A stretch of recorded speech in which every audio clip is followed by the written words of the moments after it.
Nation. This is Osa. I can't wait for the season to get started, get playing with you guys, get on the field, and represent the star. You guys be sure to go check out J Tuck and subscribe to the Cowboys fans only, and keep doing your thing, bro. Doing Cowboys Nation, it's Kelvin Joseph. I can't wait for the season to get started. Be sure you check out J Tuck, subscribe to his channel. Keep shining, the sky's the limit. You know the vibe. Stop playing.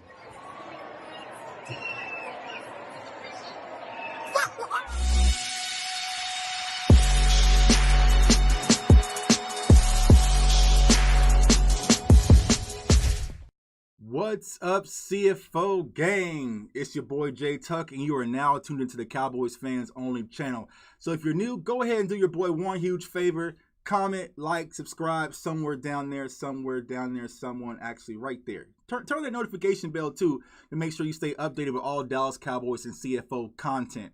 So tonight, y'all, we got a real special guest, and this person, to be honest with y'all, he really needs no introduction. If you're in tune to what's going on with Dallas Cowboys content, this YouTube thing, Dallas Cowboys media, he is one of my favorites to watch, man. I learned so much from this gentleman, man. Very knowledgeable, smooth, the voice, the beard, everything, man. So more than welcome. I want to welcome my guy, Law Nation. What's going on, bro? My goodness, let's go Cowboy Nation one way or another, man. Hey, we finna put the FU in fun because this is how we do it, man. We finna have a good time, great off season. I can't believe all of the good stuff that we are hearing, even from the pundits, man. So right. I know this is gonna be a good year. Right. It's starting to feel that way, man. And let me ask you this, Law. So going into the draft, right, to after the draft, to where we currently stand, how you feel as far as your comfort level, how the Dallas Cowboys have handled this offseason? Oh, well, you're talking about as far as just the draft. Right.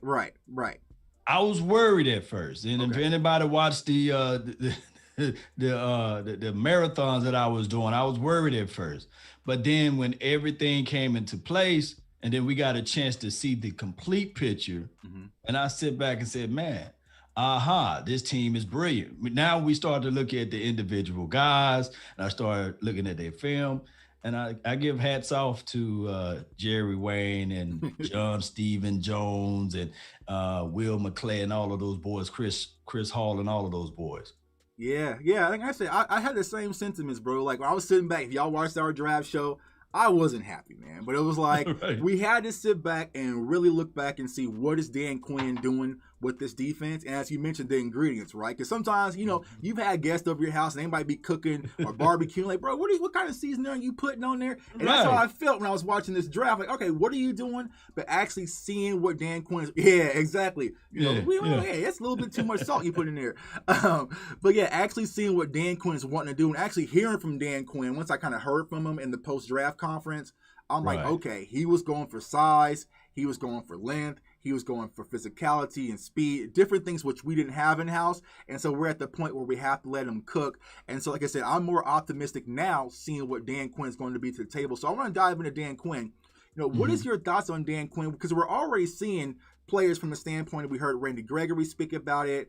We heard Anthony Brown speak about it. Like they're having fun. He's a teacher. He's a hands-on coach. So what are your thoughts on Dan Quinn and what you're hearing thus far? Two of the major words that you just said, teacher and hands-on coach. Those are the two elements of, hey, he didn't get a chance to do that in Atlanta land. Right. So now if we could just look at Dan Quinn, the teacher and the hands-on guy, and being able to see where people are at and say, okay, this is what you're good at, Micah Parsons. Let me just focus in on that. Right. Okay, Randy, get down Gregory. This is what you're great at. Let me just focus in on that. And not trying to put these guys in obscure places and just being able to put the philosophy. You play the sport when you have a coach that can really put his hands on you and say, hey, these are the things that I want you to do. This is where you're supposed to be at. Going through the A gap. This is what I want you to do when you squeeze off the edge or when you got to go through the C gap. So I love it. I don't like it at all. I love it. And Right. we've been missing that with the Dallas Cowboys. Right, because if you go back to last year, a lot of things were kind of getting these, moles in house, and things were starting to leak out. Is that this coaching staff doesn't teach? I don't know what they want. Like they're not hands on. We saw Mike Nolan all the way up in the booth as a defensive coordinator. So it's like Dan Quinn being down on the ground, getting dirty with the players. I feel like that sentiment is kind of showed through this Cowboys defense, and you're starting to see a lot of players rally around him. So I want to dive into one player specifically, and you already mentioned this player, right? Randy Gregory. So he had an interview, I believe it was yesterday, right? And he's going to have his full season finally, no suspensions looming, knock on wood. And he kind of spoke about, self-care, self-love, taking care of himself, being in a better place mentally. So what is your thoughts on the expectation we should set as Cowboys fans for Randy Gregory? And what do you expect coming this upseason, getting a full season of some RG? Smoke weed every day. hey, now he can roll them up and blaze them off the field, and now he can blaze them on the field. Right. Got no restrictions. And when you have a clear mind and your mind is not clouded and you're not worried about, did I do this? And will I be able to do that? He don't have to worry about that now. And I think that that's carrying him a long way. And let me just move that out the way, the mental part out of the way. Right. Did you get a chance to see him, his pictures there, Jay Tuck? Right. He's looking good. He looked like he's been eating the weights. He's bigger. He looks like what 94 is supposed to look like. And on top of that, he just seems as if though he's ready to be that leader. He's ready to live up to his namesake. Right. And when we think about it, collectively speaking, coming out of Nebraska, he went to Nebraska, right? Right, Nebraska, My memory served me correct. Yeah. 2015. Before all of the nefarious stuff, before all of the Smoke weed every day. he was considered, hear me out, Cowboy Nation, he was considered to be the quote-unquote top 10 pass rusher or a top 10 draft pick. But because of the off-the-field situation and scenarios, he was pushed back into the second round because he came into the OTA. What was the Combine, right? Combine. He Blaze. failed the drug test. Hit that sound effect one more time.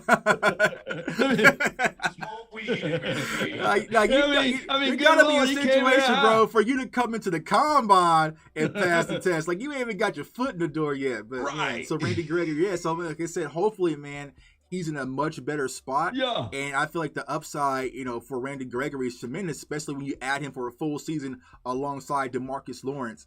So that's something I'm definitely excited about. But I want to definitely chime in with the chat, man. I see the chat is lit, man. I appreciate each and every one of y'all for tuning in. Shouts out to my guy, Professor O in the building. What's going? He said 2 of my favorites. We appreciate that. Moving the chains in the house. Said, hey, kids, what's going on? We got my guy, D2W Stu. Salute Law Nation. What's up, Cowboys Nation? We got Dallas Cowboys Uncensored, man. What's up, fam? Definitely check out their channel. Let's see here. We got Young Green 585. Let's get it. Let's see here. My guy Nix Mendoza's in the house. Keith, man, I appreciate the super chat, man. I appreciate that for you. He says, can't wait for training camp. Be there. You gonna be there at training camp? You gonna be out there in Oxnard?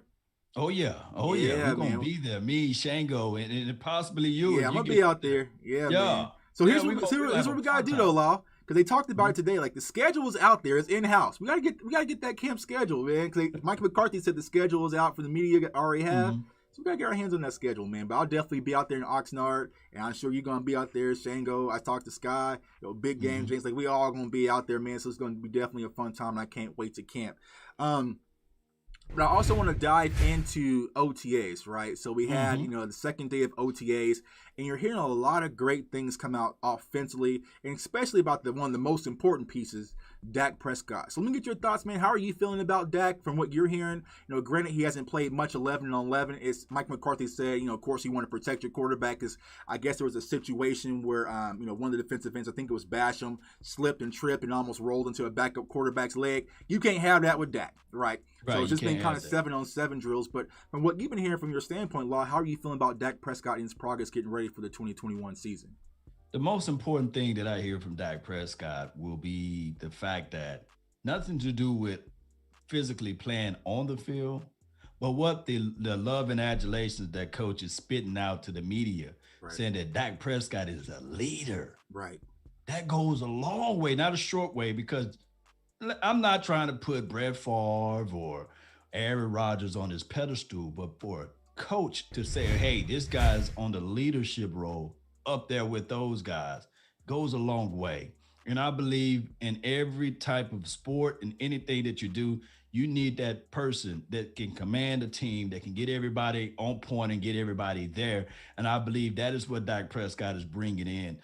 The wisdom, the understanding of the game, and people rallying behind said quarterback so that we can go far. Right. It's not about being the best quarterback. See, people fail to realize you don't have to be the best quarterback to win the Super Bowl. Right. I can go off a list of Brad Johnsons of the world, Nick Foles, Joe Flacco, Eli won two of them. Did Ty Detmer won a Super Bowl for crying out loud? I think so. I think even he got a Super Bowl ring. Right. And Big Ben Roethlisberger, when he won his 2 Super Bowls, he didn't put up gaudy numbers. Right. So I don't want people to fall into the traps. And even Tom Brady, for his first 3 Super Bowls, it wasn't like he was the best quarterback out there, right? So what I want people to do is just look at Dak Prescott, the leader. Right. And if you put everything around him the way it is now, and if this defense can stay afloat, we going to the Super Bowl. Whoa. Don't crucify me. Don't crucify me. But thou shalt decree a thing and it shall be established. I'm just saying. My guy talking Super Bowl already. I'm pumping the brake. I know it's the off season, but y'all get what I'm saying. But every team going to the Super Bowl right now, man. You know what I'm saying? I'm hearing a lot of my friends who are Browns fans, they talking Super Bowl. So if they can talk about Super Bowl, then damn it, we can too. But it is what it is. But yeah, man, just to echo everything you said, even they talked about, when Dak Prescott, when we had his press conference when he signed the deal, the leadership that he had during the Senior Bowl from till today. And Mike McCarthy spoke very highly about that today, saying this is Dak Prescott's team. He's our leader. He's the face of the franchise. Mm-hmm. And I'll say this about Dak. The one thing about Dak that, as you just mentioned, Brett Favre, Aaron Rodgers, he's a leader without ego.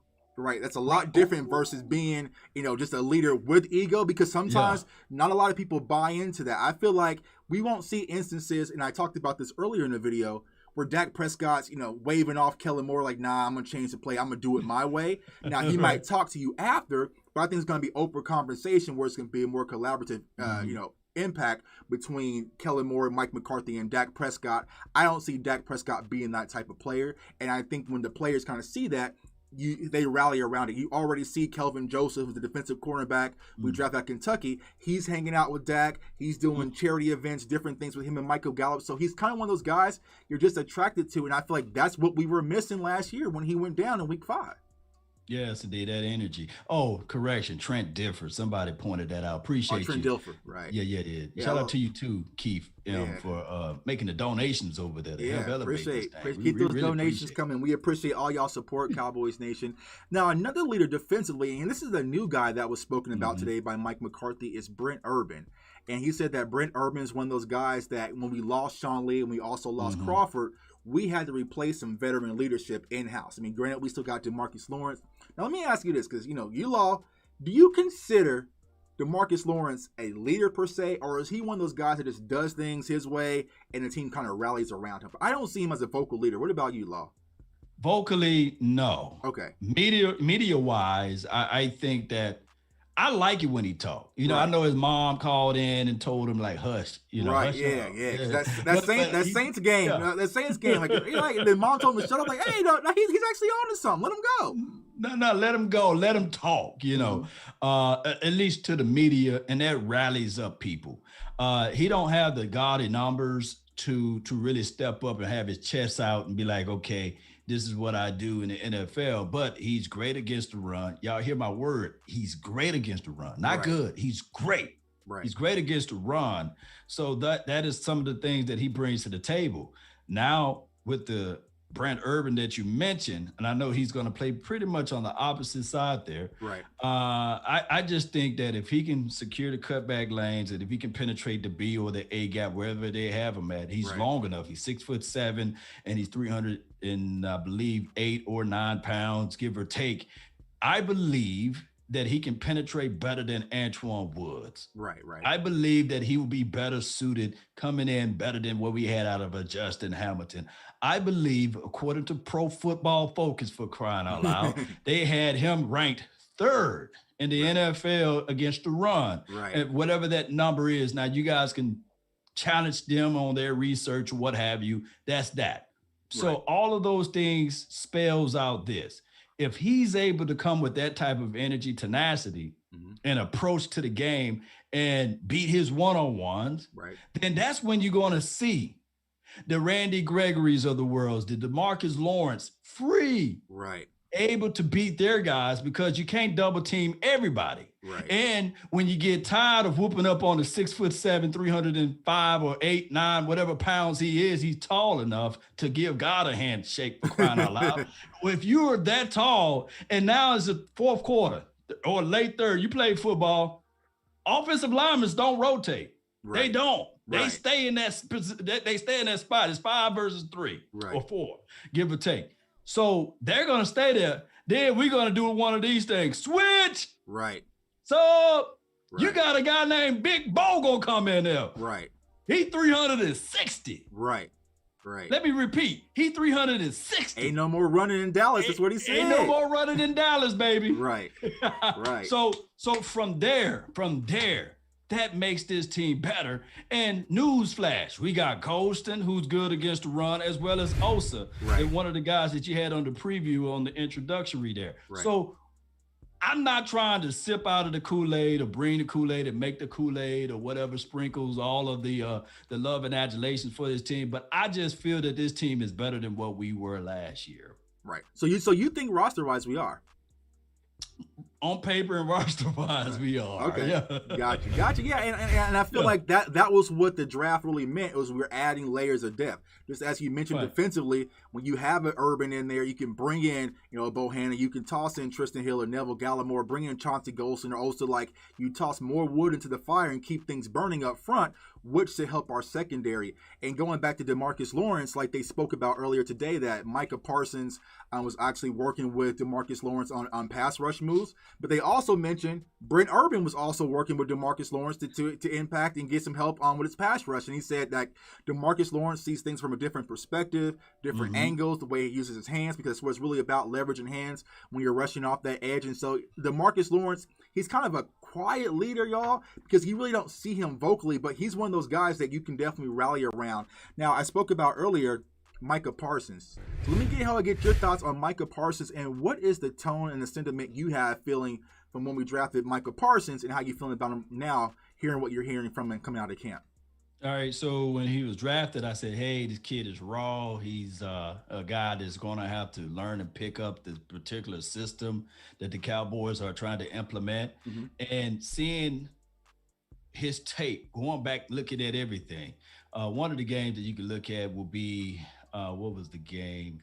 I want to say the Cotton Bowl game. I watched it 100 times during draft season, but it looks like it was 2 of them. Like, hey, they cheating. They got 2 number 11s out there, but it was only 1. So some people 4.3 speed does not translate, but his 4.3 speed, you can see it.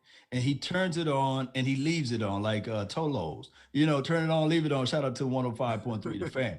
So my thing is, when you think of Parson, I look at him like, okay, they're going to throw him in the water and see if he's going to sink or swim at that Mike position. And you play linebacker, right? Right, play outside. Right, so that position, I believe linebackers in general is like one of the hardest positions to learn in the National Football League. Center, quarterback, tight end, and then you got linebackers. Those positions are not easy to learn and pick up. So they sitting there saying, like, we don't have time to waste with this guy. He's the number 1 draft pick. Let's throw him at Mike. Let him chase. Let him cover sideline to sideline. Let's work on his hook responsibilities as it relates to coverage. And when I looked at his Ohio State tape, when Penn State played against them, he did a decent job of looking down the field, watching a quarterback that can run with his legs, securing the run lane, and as well as covering the zones and the splits, and as well as covering the hook. So what we've been having issues with, Tucker, A lot. Quarterbacks that can run. Yeah, and get outside the pocket. Those bootlegs. Speed Yeah. to get out of the pocket. Right. Now you got somebody like an assassin dog right here. Let me find my dog. Here's my dog. Now you got a dog. Right. You got a dog that hunting dogs, got man. teeth. We got the wolf hunter and the hunting dogs out there, man. We'll sit the dogs on you, but yeah, that's what Micah Parsons really brings to this team, and just he's a freakish athlete. I see someone saying on social media, it was like, he's like the Saquon Barkley of defense, right? And like, because he played running back, people forget that he was a running back before he went to Penn State, so he has a lot of different intangibles and skill sets he can definitely bring, and just athleticism wise, he's a step above both what we currently have. So let's talk about the linebacker room, because the linebacker room, Law, is shrinking a little bit, right? So we got Parsons, we got Jalen, the new refreshed number 9. You still have Van Der Eschenhaus. We also brought in Jabril Cox, which was one of my favorite draft picks as well. And then you also have Keon O'Neal, who's been in that weight room eating a whole bunch of, I need to get on whatever Keon O'Neal's weight plan is. I need to get on that, because that boy, he put on some size, man. So what is your thoughts? Because I know that the hot take today was that Micah Parsons and Keon O'Neal took a bulk of the reps. Now, I want to say this. It's 7-on-7, so typically in 7-on-7, there's a lot of passing going on. And so I don't expect to see Jalen and Leighton Vander Esch out there in nickel on passing downs frequently. So that was probably the reason why. But Cowboys Nation, we like to run with different narratives and just, cause whatever. So what is your thoughts on how Dan Quinn will utilize these linebackers moving forward? From my understanding, Parsons will be the linebacker that never leaves the field, right? He's going to be a 3-down guy, and he would never leave the field. Everybody else will be rotational. Right. And I like it because it keeps things fresh, especially if you're dealing with a situation, whereas if you're going against a team that's pass happy and you need some positional flex, maybe you can stick Parsons as your blitzer and you can substitute the Mike. So I don't know if Neil will play that Mike in substitutions roles or however you call it, sub roles or what have you. But I do like the fact that Neil is already comfortable with the system. Neil is already knowing what Quinn want out of this defense. So I'm pretty cool with that. But let me flip it on you. How do you really feel about number 9? What's your thoughts on him? I actually have a video about to come out soon on Jalen Smith. But what I'll say is this. When it comes to Jalen Smith, I'm not anti-Jalen like a lot of fans are, right? I feel like when you watch them coming in from 2020, because I think, like I was breaking this down in the video, right? Coming into last year, he was a top 10 linebacker. I think he was number 7 by PFF.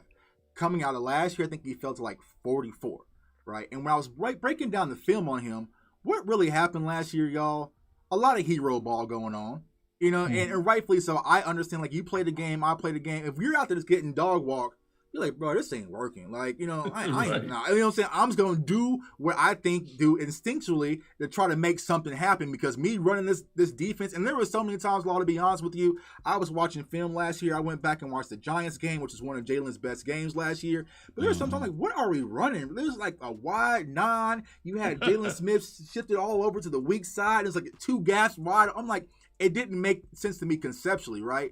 And I feel like for the player standpoint, it was too much thinking, too much going on. So I really want to give Jalen Smith a mulligan, because even though as bad as things was last year, he still made plays. His tackles were still top in the NFL. So he's still a player. It's just, can you put him in the right position to really utilize his strengths? And I feel like that's what Dan Quinn is going to do. He's going to simplify things for Jalen and make things a lot easier, a lot less thinking. So I'm expecting him to be a lot better than what we saw this last year. So I'm not, anti-Jalen. I know he switched to the forbidden number.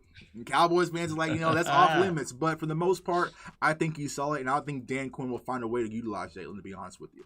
Yeah, I think he will figure out a way. And for the life of me, even Mike McCarthy knows it, right? I seen them figure out a way to use A.J. Hawk. I seen them figure out a way to use Clay Matthews, for crying out loud, who had a pretty much good career over there in Green Bay land. And one could argue, I think some people were still banging on the table last year for Clay Matthews to come over here to Dallas Cowboys land. And my thing is, if you look at Jalen in his whole picture, like you said, most linebackers, they feed off the front. They get their keys. They figure out, okay, this is what my front is going to do. And if you look at, all you guys got to do is just type in Jalen Smith draft report or scouting report, and you will see where his issues at, and it was the same issues coming out of college. Mm-hmm. Yeah, getting off blocks, shedding blocks, and he got to play with a clean pad levels and these sorts. And that's the same thing with LVE. So you remove all of that and you put those problems right in front of him, he's not going to play that well. And that's the same situation anybody can say with any linebacker. Right. When that offensive lineman, those big boys get to the second level, and you sitting there like, oh, wait a minute. Yeah, it's not nice. Different story. I was the same way, man. When them big tackles get upstream to that second level and they get their hands on me, all right, bro, like, all right, like. I mean, you might be good for the first quarter, right? Yeah, it wears you down. Quarter, it wears you third quarter, you gonna be like, oh hell no, man. You want me to run through this again? I ain't playing Force. No, switch 6'7", 330. Like, nah, I don't do that, man. But people don't understand that conceptually. Law is like the defensive line is the offensive line for the linebackers, and there's some Cowboys fans. I mean, there's NFL fans in general. They just don't grasp that concept, and so I'm optimistic about not only Jalen Smith but also Leighton Vander Esch. I mean, you can kind of see the sentiments going around with LVE and these linebackers. Like, they know what's up. We can see it. They can see it. And so Leighton Vander Esch has this kind of a chip on his shoulder that he knows that he is going to have to perform because he has some young dogs, as he mentioned, sound the horn, sound the dogs, coming in to take his spot. And so I think they know that. So I think you'll see, accelerated play from the both of them, Leighton Vander Esch and also Jalen Smith. Yeah, and I'm not trying to sully or denigrate the big Ray Lewis. Ray Lewis was one of the linebackers that everybody loved and cherished. Right. But I wonder, what he would look like without Tony Siragusa. Yeah. Or even he had some big boys like Sam Adams, I believe, or Madison. Sam Adams, I believe. He had some big boys up front that gobbled up and ate some of that stuff, and he was able to roam free. Right. I digress. Because if you think about it, as a Cowboys fan, I can't even name the last serious run stopping one tech, that we've had. Like, it's been a long time. I mean, I'm trying to think who comes to mind. Yeah, and even when you go back to the Legion of Doom, Legion of Boom, I meant to say, the Seattle Seahawks. Mm-hmm. They had some big boys up. Brent Urban, what was not Brent Maybang, big Maybang, had big Maybang up front. Right. Causes those guys to roam free too. So we will see how this philosophy heading into 2021. Right. Now, of course, there will be some growing pains. I'm not sitting here saying that this defense will be lights out, shut down defense. Mm-hmm. I think this is just my thought on it, Tuck, is that this defense may not hit until after the bye week. The game, like not the first game after the bye week, but the second game after the bye week. Right. And I like it because I don't want our defense to start off hot. Right. I want us to start off slow, get the continuity and rapport, and then build that momentum up. And then you look back and say, man, this Dallas Cowboys defense, boy, they hit. Right. So I want to dive into one of my biggest question marks and concerns when it comes to the defense, right? And I think Pro Football Focus just ranked us 31st, actually. So they did us a slight favor, right? As far as the secondary is concerned. So where we stand as far as these corners, this corner specifically, we'll talk about the safeties here in a minute. How are you feeling about the cornerback position currently in Dallas? Oh, my goodness. Diggs, I think that he's going to have a fantastic sophomore year. In general, they said Donovan Wilson is battling a knee situation. Right. KZ is doing his thing. Right. And I'm hearing good reports from him. Oh, my goodness. Anthony Brown, I'm going to knock on some wood because I'm not finna buy into it yet. Right. I hear stories that he's shutting down guys, getting in front of passes and blocking balls and these sorts of things. So I gotta see with my own eyes, Right. But he's projected to be the outside corner there. And hopefully during this OTA'S over with, during training camp, boss man Fact, wake up, get ready, get out there and be one of the guys that compete. Right. And now we will have that rookie, throw him in the deep end. And by, like I said, week 8, week 9, man, he can be backpedaling now. Right, You know, right. he can be swimming real good. You can swim good when you can just swim backpedaling. Right. So maybe that will be the time when he get all of his feet up under him, just like Diggs. They threw Diggs out there last year. Right. Hopefully that will happen to us. And all of the other guys, Deshaun Wright, Maurice Kennedy, I want those guys to compete. And if they're going to put them inside the slot, let that happen. But that's some tall slot situation there. Right. Because you also got Jordan Lewis out there, and then you also have, Rashad Robinson now who's going to be corner, for now. It sounds like he's going to be a cornerback in this Dan Quinn scheme. Reggie. Reggie Robinson. See, last year, I remember it was Rashad Robinson that was out there on the field, and I was like, okay, Reggie Robinson out there. I'm like, bro, Rashad, like, what's going on? So, yeah, Reggie Robinson coming down to play a cornerback officially as well. So, you have some rotational guys, but I feel like, Law, I just can't trust it. Like you said, and that's how I feel like I'm having to really buy into Anthony Brown right now to turn up and be the savior right now on the outside. Now, I know we've been having reports about Nashawn Wright, who we drafted, on the 99th pick, and a lot of people were kind of scratching their heads, self-included, when it comes to this pick. But they're hearing good things about him. But honestly, I'm feeling like I'm leaning too heavy on either him or Kelvin Joseph to be something special to make sure that we're ready. Because, like we said, granted, it's going to be a slow play, and maybe around Thanksgiving or so, or week 10, you'll start to see the cornerbacks really get their footing.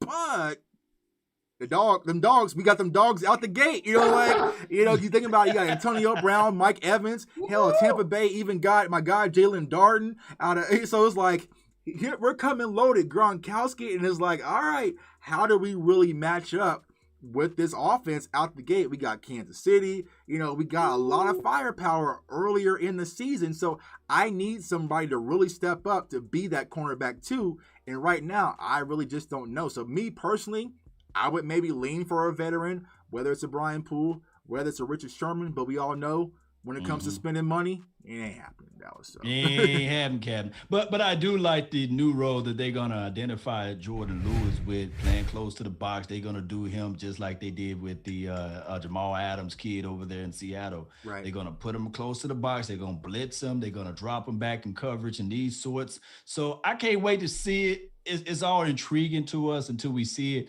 And I believe it's going to be a brawl when we play against the joint practice with the Rams. Yeah, it's the Rams. Oh, yeah. I can't stand the Rams because they took us out one year. So it's going to be a brawl. It's going to be something like that. It's going to be very antsy. You don't have Jalen Ramsey out there on Amari Cooper or CeeDee Lamb. Man, I forgot all about that. Yeah, bro. You don't have my guy Jalen Ramsey out there and CeeDee out there barking. Cam Akers, Aaron Donald, like Tutu Atwell, hell, Deshaun Jackson.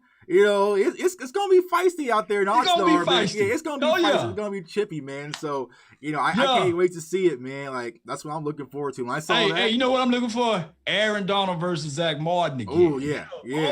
They're gonna bang out. You know what I'm saying? You're gonna bang out. Like I said, I want to see that one chippy fight where whether it's Kelvin Joseph, whether it's Nashawn Wright, taking swings or blows out. Like I like to see that tenacity out there and really set the tone for the season. Like, hey, we're not playing this year, man. And I feel like you can kind of see that go to the locker room. Mike McCarthy spoke about that. He's like, we fell short last year. It was our fault. We didn't do things the proper way. Mike McCarthy mentioned, with the COVID season, kind of the Zoom sessions, they didn't take advantage of it like they really should have. But nobody really knew what to do last year. So they're really trying to revamp things. I think tomorrow's going to be the last day of OTA'S. They're going to go on a break until we get to Oxnard. But the rookies will stay for rookie school for another week. They can kind of sit back, ask questions, and really get into the playbook, into the schemes before we head out to California, man. So, I'm very optimistic about this team, where we're headed.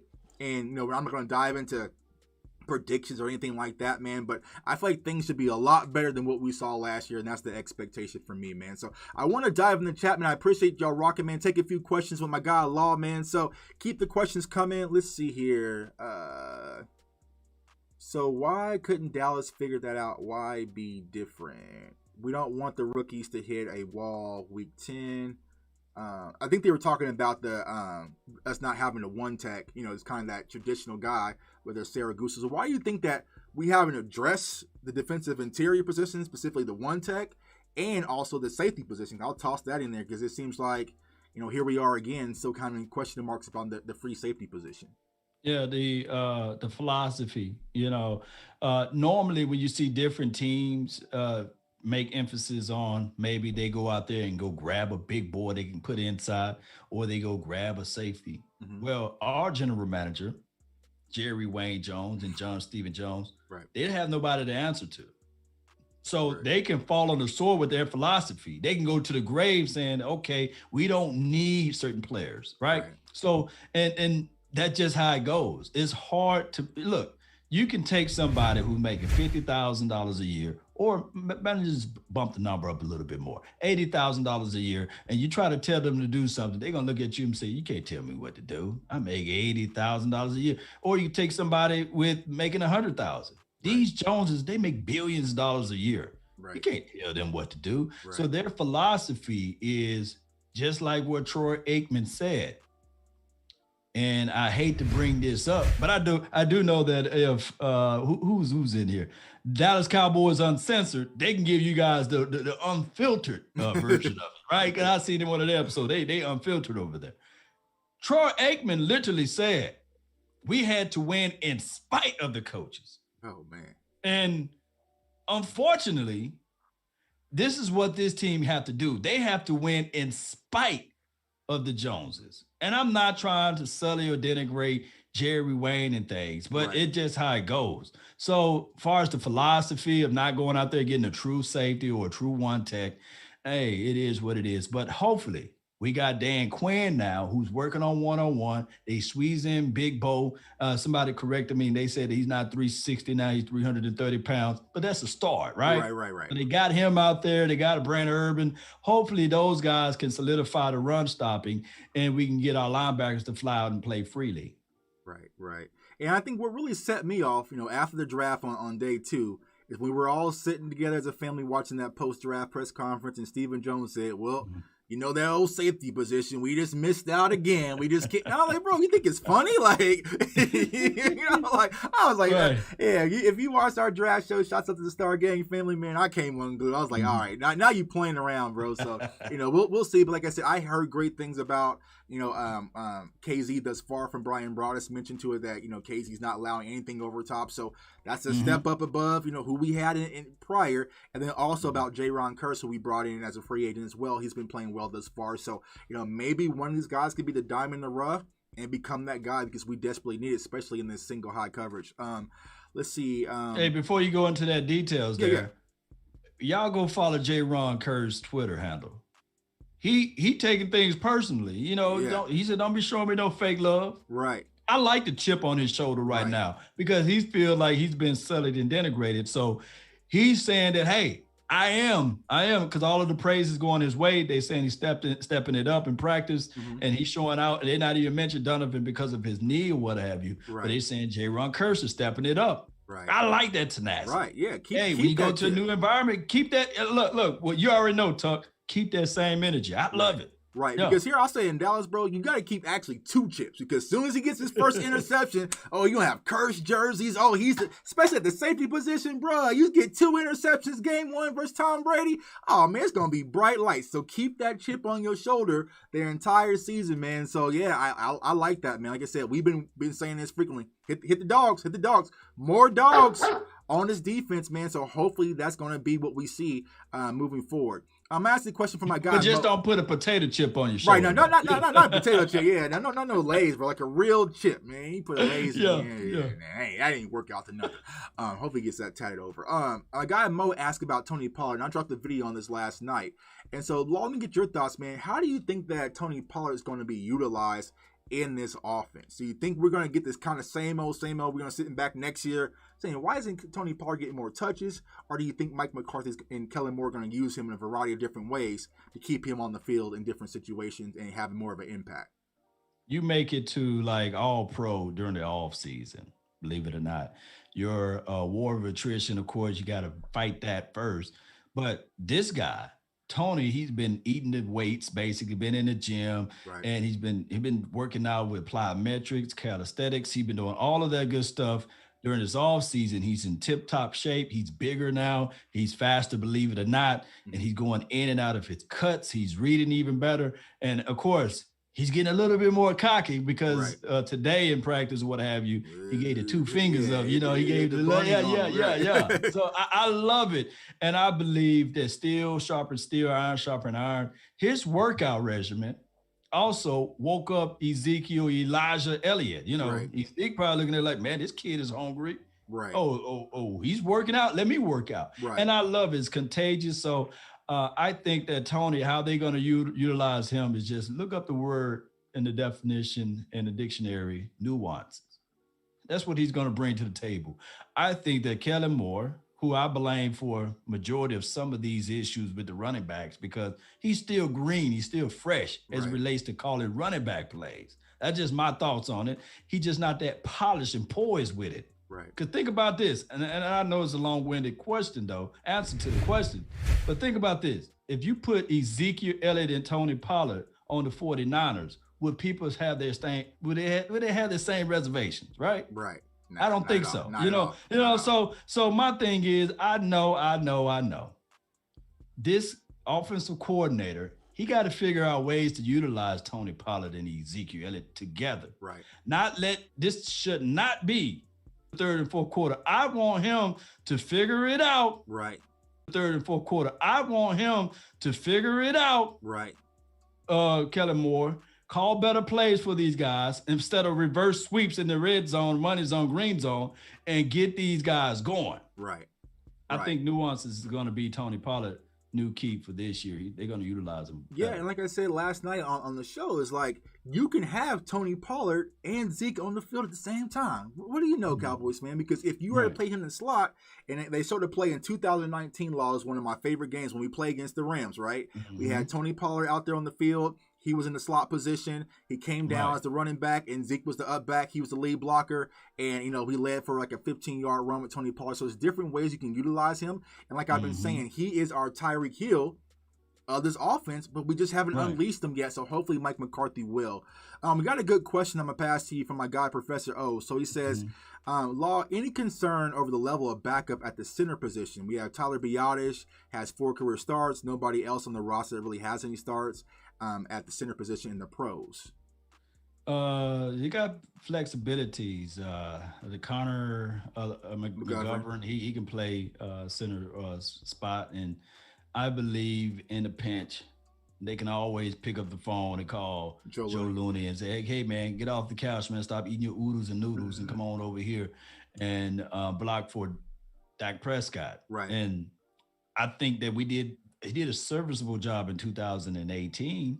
So in a pinch, I believe we are okay. And I think the other rookie, was it Fornock, Matt Fornock? Fornock. Charged to my head, not my heart. Right. I think he can play some center roles. So we okay. Right, yeah. And like I said, I think the thing, because our offensive line was ranked number 6 according to Pro Football Focus the other day, and I think what we saw is that we got layers of depth due to all the injuries that we had last year. We had Connor McGovern finally get some reps. We had Terrence Steele get some reps. We had Brandon Knight get some reps. So a lot of these players we've been kind of wondering about got a lot of quality reps last year due to injury. So I think there's going to be some flexibility. You also add, Josh Ball, who's one of the draft picks as well. So I feel like the second layer of the offensive line will be a lot better. It just feels like how can they maneuver those pieces? And like you said, I think the question mark is still out on Joe Looney. But I feel like when it comes to Joe Looney, from what I've been reading, is either Dallas or old Jason Garrett might give him a call. So I feel like that's where he's kind of standing. So I think he'll come back to Dallas, as you say, for a cup of coffee, if they pick up the phone. So no questions, concerns with that. But let me dive in before I let you go. I'm going to keep you all night. The wide receiver position now, Mike McCarthy mentioned today, there's been kind of few injuries here and there, nicks and bruise. Mari Cooper, ankle injury, may be ready for camp. So how are you feeling where we currently stand with the wide receiver position, and how do you think this is going to work? Like, how many wide receivers, let me ask you this, do you think is going to be on the roster after we make that final cut? Oh, my God. It's going to be a tight battle of the decision-making will be on Bone Fossil. Okay. Because of the special teams aspect of it. And I think that either you go with 5 wide receivers or 6, or you go with so many DBs. I don't know how all the DB number. I think one year we went with 11 or 10. Mm-hmm. So that's going to be the battle. Who can play special teams the best? Right. As far as this wide receivers, the Amari Cooper scenario, he had off-season surgery, and they don't want to rush him out there. So yeah, they're gonna put out the yes, it's an ankle now, or yes, it's a hammy, or yes, it's this and that. They're trying to preserve him enough until maybe the preseason, and he might have a little light body work in the training camp. So he'll be working the chords, and there's nothing wrong with that. Let's not rush him out there. Right. I think that he's okay. I don't have any issues with him. He played every game, I believe, last season. Right. So he's okay. What we have to look into is like, who's they going to kick off? Like, is it going to be Noah Brown? Right. Cedric Wilson? Or is it going to be Simi Fioku? Will it be TJ Vasher? Right. Who they going to kick off? Because I can tell you, Cedric Wilson, he gets a leg up on most of the people because of his special teams, right? And Noah Brown, I think he's like one of the gunners. So these rookies, Simi Fioku, as well as TJ Vasher. I think we got a guy named Brandon Eagles. Right. We got another guy from, I think from Iowa. I forgot his name, Brandon Smith or something. We got Osiris Mitchell. We got a whole bunch of guys, TJ Vasher. All of those guys got to show up. That's who we're going to be looking at in training camp. And they can't have any sick days because that room is too loaded. Right. Crowded. Yeah, exactly. Well. And my guy Mo asked, about CeeDee Lamb going to return punts. Mike McCarthy said yesterday that, CeeDee Lamb is still going to be on punt returns. I think he got reps at punt returns today as well. Also, Trayvon Diggs got reps at punt return. Now, me personally, I'm cool with that, bro. Especially Diggs. Like, I can't lose CD or Diggs. Like, nah. They way too important for what we're trying to do next year to be returning punts. So I would personally would take them off and put a Simi Fioco back there with one of these young guys that we got in the draft and see how that works out. And maybe they can make the special teams cut. But, they also mentioned that, CeeDee Lamb has been getting a lot of outside reps, but Michael Gallup has been getting a lot of reps inside playing the slot position. So I feel like what Kellen Moore and Mike McCarthy want to do is have interchangeable pieces when it comes to the scheme and move the three core guys, most importantly, around the board to create different mismatches. And so I'm excited to see how this all works. I know Michael Gallup came out and spoke with James Slater the other day about, he has a chip on his shoulder. He feels like this Dallas Cowboys offense is going to be one of the best in the NFL. Who can stop us? So I'm liking what I'm hearing as far as the wide receivers. We saw Amari Cooper beating up on a rookie in chest, man. So, the offensively, man, that's where I can kind of take off my shoes and relax a little bit. But this defense, I gotta sit up in my chair, man. I got. Oh yeah.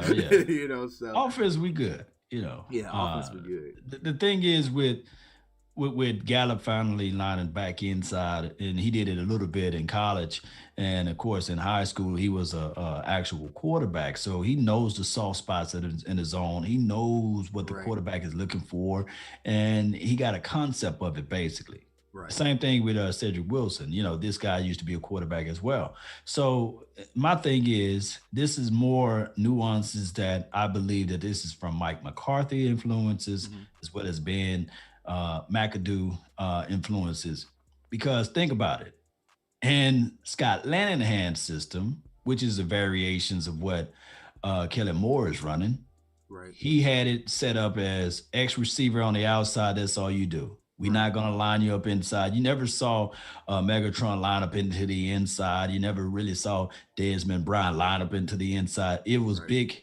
I'm going to keep my wide out, my X receiver on the outside, or even when he coached up Randy Moss, you didn't see Randy Moss line up into the inside for crying out loud. They got those guys in Scott Lanahan's system normally lines up on the outside as the X, and you had your other guys that help out and contribute. Now, when you look at the system, what Kellen Moore is running is the variations of that. We're just same play designer, almost like what Garrett and Scott Linehan was running. But the only difference that he did was he motioned the guy. Maybe he motioned the tight end to the weak side. Or right before the snap, he motioned the running back out of the backfield for crying out loud and give you an empty formation. So my thing is, with the West Coast, you maybe see more drag routes. Maybe you see Gallup running more drags and you keep CeeDee Lamb on the outside. Maybe right before the snap, you give him that look and now you kick CeeDee Lamb back inside. So there's so many things. And then, of course, we all know at the end of the day, teams still roll coverages toward Amari Cooper's way. So all of these nuances are set up and designed to manipulate the defense to see how you can get your receivers open better. Yeah, and I of think a lot course, of people don't understand that because you see a Mark Cooper got a lot of hate, but if you watch the game, they're still focusing on him as the primary, right? Which opens up everything else for the other wide receivers. And April mentioned, Simi going to get snatched if he goes to the practice squad. Yeah, he ain't going to the practice squad. He ain't going. Yeah, he ain't going to the practice squad. And then my guy Mama asked you one last question, and I saw my guy Skywalker tweet about this earlier.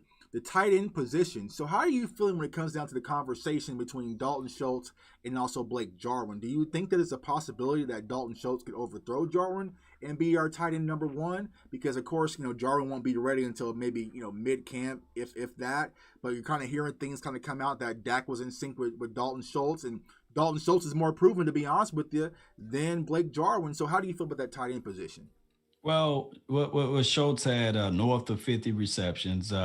He had north of 500 yards last season, and he had 4 touchdowns. And that's not bad numbers, by the way. Right. And he averaged, I believe, 10 yards per catch or something like that. So that's pretty good. Right. And especially looking at the type of quarterbacks that was throwing him the rock. Right. And I think that and we know he can block. Right. He can block, so he can be that tight end that maybe you can use as trade bait, which the Cowboys never do. Right. They don't believe in trading their players, by the way, Cowboy Nation. So as far as Blake Jarwin, this is a big offseason for him, especially training camp. He got to show up and show out. 89 got to showcase, hey, I need to be here, because if not, we picked up a guy named Sprinkles, and we picked up, McKeon. He's showing everybody, hey, he can wear number 84, right? I think that's what he's wearing. He can wear number 84 and shine here and there. So it's a loaded room as well in that spot. Right. And I'm thinking that Mike McCarthy, people fail to realize, he don't have like he's really not that bought in or sold in on Jarwin, right, because he's from the previous regime. So Jarwin got to tell everybody, okay, hey, don't count me out. I'm ready to showcase to the world that I belongs, but he got to prove it out there on the field. Right. Like I said, people understand, like, Blake Jarwin is not a Mike McCarthy guy. So, you just have to see how things work out. But I feel like it should be an open competition. I feel like there's going to be any spot on the offense where it's kind of open and may the best man win. I think that tight end position will be it. So we'll have to see what happens with that. Definitely keep our eye on that during camp. But Law, bro, I appreciate you for tuning in, joining us with the CFO gang, man. Like I said, you're one of the good guys out there, man. I know we talk off cam a lot, man. I can't wait to do more work with you, especially link up out there in Oxnard. Now, for the people who live under a rock, right, and don't know, where can they find you, man? Well, they can find me at LAWS Nation on multiple platforms, Twitter, Twitch, Facebook, as well as 2 YouTube pages. And we on a Newsbreak app, and it's under that same handle, Law Nation or Law Nation Sports. You can check out my website, lawsnation.net. You can check out that website, and we got beautiful content there. Most of all of the things that I post on various websites, even on TikTok. I just had to restart and relaunch a TikTok channel, which is LAWS Nation 24. So Laws Nation 24 on TikTok. So I'm everywhere, Cowboy Nation, and y'all can check me out on those platforms, and I can give you guys some of my content. Yeah, man, one of the hardest working men in the business, man. I definitely appreciate you. And for those watching me for the first time, man, I appreciate y'all for tuning in. Everybody for rocking with me in the chat. Of course, Jay Tuck. You can follow me on my YouTube channel, Cowboys Fans Only. So go ahead, hit that like and that subscribe button and turn that notification bell, because sometimes we just do shows. We drop content nonstop, man, especially here in the off season, because things are always coming so rapid. So you definitely don't want to miss out. Also, follow me on Twitter at JTuck151, of course. And then also you can go to CowboysFansOnly.com. Use the code CFOGANG to get 10% off your merch, man. I appreciate each and every one of y'all for all your support, man. My guy, Law. Sound the dogs one more time, man. Sound the dogs one more time. Oh, yeah. Got the dogs and the wolves, man. Hopefully that's what the defense will represent this year, man. Tuck, get your dog, man. Your dog everywhere. Get the dogs, man. Get the dogs. I'm letting the dogs off the leash, man. The way our defense was last year, I want all dogs off the leash, man. So they out there, man. Don't come into our yard.